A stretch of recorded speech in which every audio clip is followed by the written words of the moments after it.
No roses for Henry! Harry was a white dog with the black spots. On his birthday, he got a present from Grandma. It was a woolen sweater with roses on it. Henry didn't like it the moment he saw it. He didn't like the roses. When he tried it on, he felt cozy and snug, but he still didn't like the roses. He thought it was the silliest sweater he'd ever seen. The next day, when Henry went downtown with the children, he wore his new sweater. When people saw it, they laughed. When dogs saw it, they barked. Henry made up his mind then and there to lose Grandma's present. When they went into a big store to shop, the children took off his sweater and let him carry it. This was just what Henry wanted. First, he tried to lose it in the pet department, but a man found it and gave it back. Then he tried to lose it in the grocery department, but a lady found it and gave it back. He tried to lose it in the flower department, but a little boy found it and gave it back. The children didn't let Henry carry it anymore.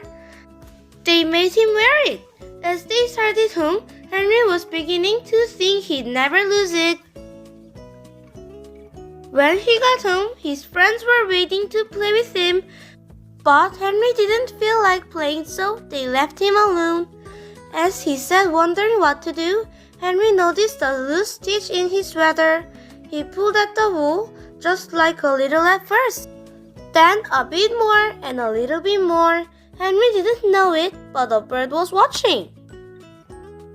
In a minute, Henry had pulled out quite a long piece of the wool. The end of the lay on the grass behind him. Suddenly, the bird flew down. Quick as a flash, he took the end of the wool in her beak and flew away with it. It all happened before Henry could even blink. The sweater began to disappear right before Henry's eyes.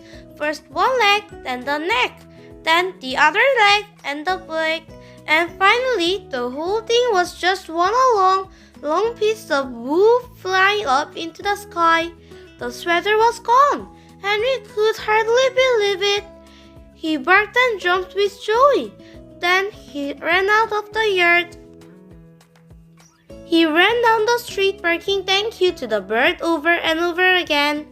The bird and wool were just a tiny speck in the sky, but Henry kept following them. He came home thirsty and tired and was having a drink in the kitchen when the children ran in.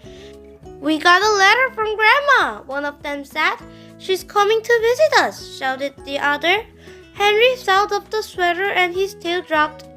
Before Grandma came, the family looked everywhere for the sweater. They wanted her to see how nice Henry looked in it. Of course, they couldn't find it. Only Henry knew why. When Grandma arrived, Henry ran to her with his leash. Then he sat up and begged. "All right, Henry," said Grandma. "After I've had my lunch and a nap, we'll go for a walk." That afternoon, Henry and Grandma and the children started off of their walk. Henry barked happily and pulled towards the park. When they got to the park, Henry pulled harder. The children let him off his leash and he ran on ahead. He seemed to be looking for something.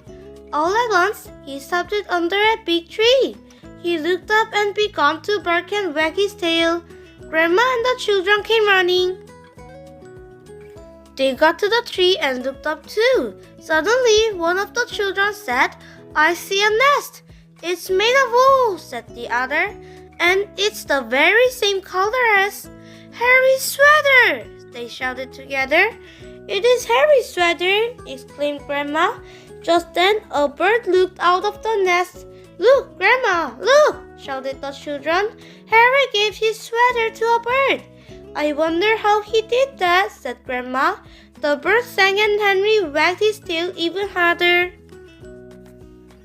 At Christmas, Harry got a present from Grandma. "It is a new sweater." Harry liked this one very much. When he tried it on, he felt as cozy and snug as the bird in the nest. But best of all, it was white with black spots. The end.